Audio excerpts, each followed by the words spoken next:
वो कल एक नवाज शरीफ ने स्टेटमेंट दी और पूछ रहा है कि मुझे क्यों निकाला है।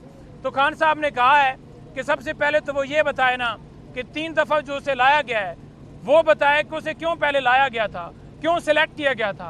और खान साहब ने ये भी कहा है कि मुझे क्यों निकाले की जो बात कर रहा है उसे निकाला इस वजह था क्योंकि उसने करप्शन की थी। खान साहब ने काजी फैसल के हवाले से खान साहब ने बड़ी वाज़ेह तौर पर काजी फैसल साहब के हवाले से बात की है और उन्होंने कहा है कि ये जो धांधली डाका किया गया है इसके ऊपर पर्दा डालने के लिए काजी साहब भी मुकम्मल तौर पर मुआवनत कर रहे हैं, मुकम्मल तौर पर वो साथ दे रहे हैं। वो चाहते हैं कि जो है ना जुडिशल कमीशन बनाया जाए, ना धांधली डाके वाली दरख्वास्त जो है वो लगाई जाए, ना कोई और फंडामेंटल राइट्स के हवाले से दरख्वास्त लगाई जाए। फिर जनरल फैज़ के हवाले से खान साहब ने दोबारा अपना मौक़िफ़ दिया है क्योंकि मीडिया के दोस्तों ने बात की कि फैज़ के हवाले से ज़रा बताइए कि उनकी गिरफ्तारी हुई है तो सुना है बातें हो रही हैं कि आपका टेम्परेचर बड़ा हाई है। तो खान साहब ने कहा कि मेरा टेम्परेचर हाई होता तो मैं जुडिशल कमीशन बनाने की दरख्वास्त करता। खान साहब ने कहा है कि जुडिशल कमीशन बनाया जाए। उन्होंने कहा है कि बंदा जो काना होता है उसका टेम्परेचर हाई होता है। तो मैं तो कोई हमारे अंदर तो कोई कान है ही नहीं। अडयाला जेल में समाअत थी। खान साहब का पैगाम, खान साहब की बातें आपके सामने मैं लेकर आया हूँ। खान साहब ने क्या क्या बातें की हैं, क्या क्या कहा है, क्या क्या मीडिया से बात करने का कहा है। उससे पहले मैं आपको बता दूं कि वही एक प्रैक्टिस जो की जाती है कि वकला को रोक लो। हमें 2 घंटे रोके रखा। 2 घंटे में पहले कहा कि 3 वकला आ जाएं, उससे पहले 2 कहा, पहले 1 कहा।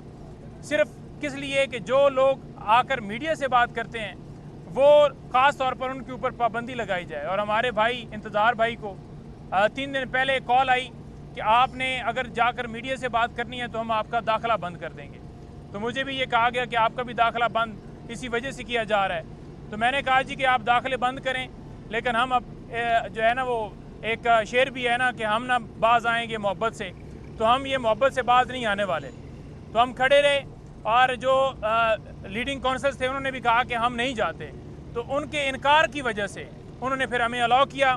खान साहब ने जो बातें की हैं वो बातें करने से पहले मैं थोड़ा सा केस का बता दूं कि आज अलकादर ट्रस्ट केस की जो समाअत थी वो आज आखिरी जो गवाह हैं उनके ऊपर क्रॉस एग्जामिनेशन होना था। लेकिन हमने एक एप्लीकेशन नायब एहतसाब अदालत को दी थी।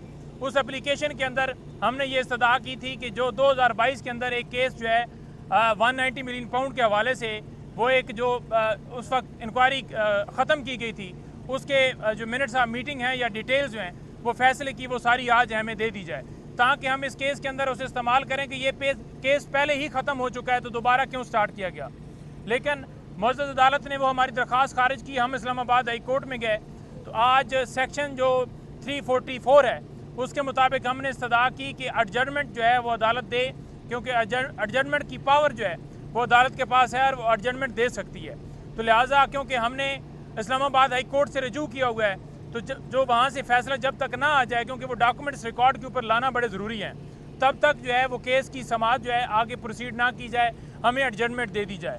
क्योंकि पाकिस्तान की जो इस वक्त मौजूदा सूरत हाल है इसमें मेरा ख्याल में ये वाहिद एक अलकादर ट्रस्ट केस या खान साहब के केसेस होंगे जो डे टू डे हेयरिंग के ऊपर चल रहे हैं। जहाँ पर जरदारी का केस हो, नवाज शरीफ का केस हो, वो डे टू डे हेयरिंग नहीं उनकी होती, क्योंकि वो आपको पता है वो लाडले हैं और लाडला होने की वजह से उनके केसेस जो हैं वो 2-2 महीने की डेटें होती हैं। लेकिन टारगेट खान साहब को किया जा रहा है। बुशरा बीबी साहबा के हवाले से आज खान साहब ने ख़ास तौर पर बात जो की है, उन्होंने कहा है कि देखें ये 9 मई के हवाले से केसेस जो हैं 1 साल के बाद उन्हें नॉमिनेट कर रहे हैं, वो बापर्दा खातून है, उनका कोई सियासत के साथ ताल्लुक़ नहीं है, तो उन्हें क्यों नॉमिनेट किया गया है, उन्हें क्यों इसके अंदर जो है वो नामजद किया गया, सिर्फ़ और सिर्फ तोड़ने के लिए, सिर्फ और सिर्फ पॉलिटिकल विक्टिमाइजेशन जो है वो करने के लिए। तो वो कह रहे हैं कि हम बिल्कुल डट के खड़े हैं, ये झूठे केसेस हैं, इंशाअल्लाह ताला वो जो है हर तरह की कुर्बानी देने के लिए तैयार हैं और दे रहे हैं और ये कौम भी उनके पीछे डट के खड़ी है। खान साहब को मैं यहाँ पर वो एक प्रोटेस्ट है वो आपके सामने रिकॉर्ड कराना चाहता हूँ कि खान साहब को बुरश वो बार बार कह चुके हैं कि हमें जो है वो बुरश दिया जाए, इलेक्ट्रॉनिक बुरश, वो उसके ऊपर पाबंदी लगाई है। और इसी तरह की मुख्तलिफ चीज़ें हैं वो खान साहब को नहीं दी जा रही और ये 12 खान साहब जो हैं वो उन्हें कह चुके हैं और आगे से ये कहा जाता है कि ये फ़ैसला भी होना है, बाकी है, तो फैसला होगा तो उसके बाद ये सारा किया जाएगा। तो ये आपके सामने रखनी थी। खान साहब ने काजी फैसल के हवाले से, खान साहब ने बड़ी वाज़ेह तौर पर काजी फैसल साहब के हवाले से बात की है और उन्होंने कहा है कि ये जो धांधली डाका किया गया है इसके ऊपर पर्दा डालने के लिए काजी साहब भी मुकम्मल तौर पर मुआवनत कर रहे हैं, मुकम्मल तौर पर वो साथ दे रहे हैं। वो चाहते हैं कि जो है ना जुडिशल कमीशन बनाया जाए, ना धांधली डाके वाली दरख्वास्त जो है वो लगाई जाए, ना कोई और फंडामेंटल राइट्स के हवाले से दरख्वास्त लगाई जाए। और जहाँ पर ट्राइब्यूनल का मसला है या वो डाके के ऊपर पर्दा डालने वाली दरख्वास्तें हैं वो फ़ौरन जो है वो लगाई जा रही है, जैसे कि 19 तारीख को लगाई गई। उन्होंने कहा कि जो अलकादर ट्रस्ट केस है 190 मिलियन पाउंड, उसके ऊपर भी असरअंदाज होने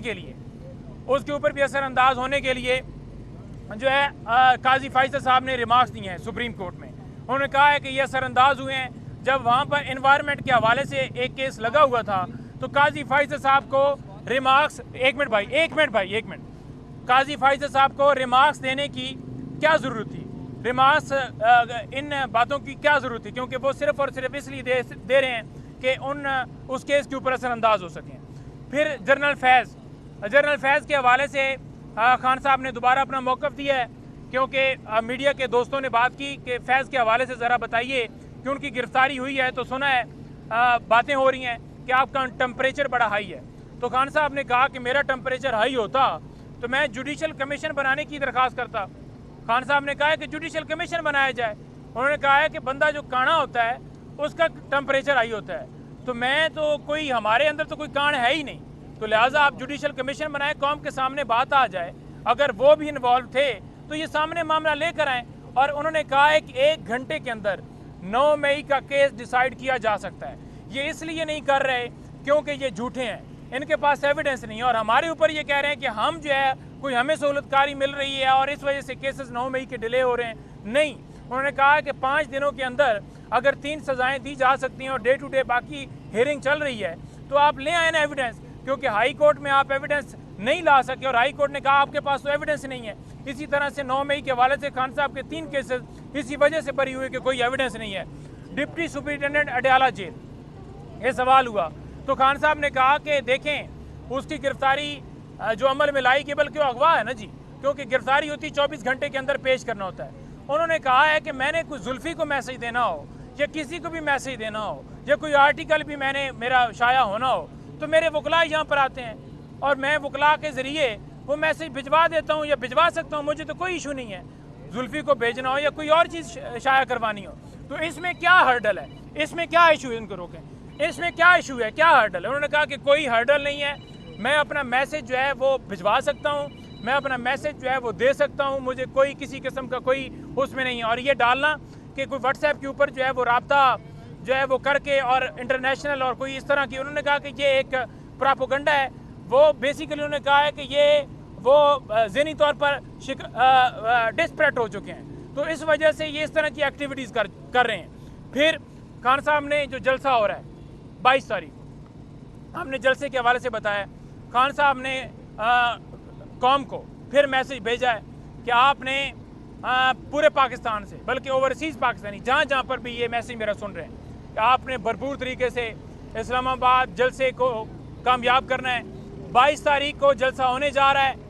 अदालत ने हमें इजाज़त दी है, इंतज़ामिया ने खुद जाकर हामी भरी है कि ये 22 तारीख को कर रहे हैं। और अगर ये वहाँ पर दोबारा NOC कैंसिल करते हैं, ये रोकने की कोशिश करते हैं, तो डंके की चोट पर इस दफ़ा हर सूरत जलसा होने जा रहा है और हर सूरत जलसा होगा।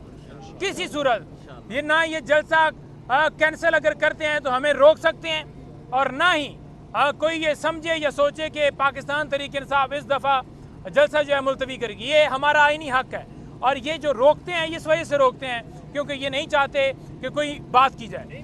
सोशल मीडिया में 2 चीज़ें ऐड करके फिर आप जो सवाल कीजिए, खान साहब ने कहा है कि सोशल मीडिया के ऊपर ये जो डिजिटल दहशतगर्द और ये बातें की जा रही थी, खान साहब ने कहा है कि सोशल मीडिया एक राय है अवाम की राय है और लोग जो हैं वहाँ पर इज़हार राय करते हैं, ओपिनियन देते हैं, तो ये नहीं चाहते कि कोई इनके ऊपर क्रिटिसाइज़ की। उन्होंने कहा कि हमारे दौर में कोई दिखा दें कि सोशल मीडिया इंटरनेट के ऊपर कोई पाबंदी की हो, क्योंकि जब बंदा चोर नहीं होता तो फिर उसको कोई फिक्र नहीं होती, क्योंकि ये चोर हैं, डाकू हैं, तो कोई बात करे तो इनको तकलीफ होती है।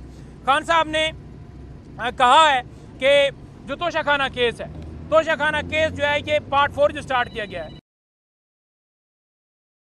तो दो तनख्वाहें लेने की वजह से उसे हमने निकाला और एक मुलाजम के बयान के ऊपर पहले इन्होंने सजा दी और अब दोबारा मुलाजम को ये लेकर आ रहे हैं। उन्होंने कहा कि इस केस की कोई वैल्यू नहीं है।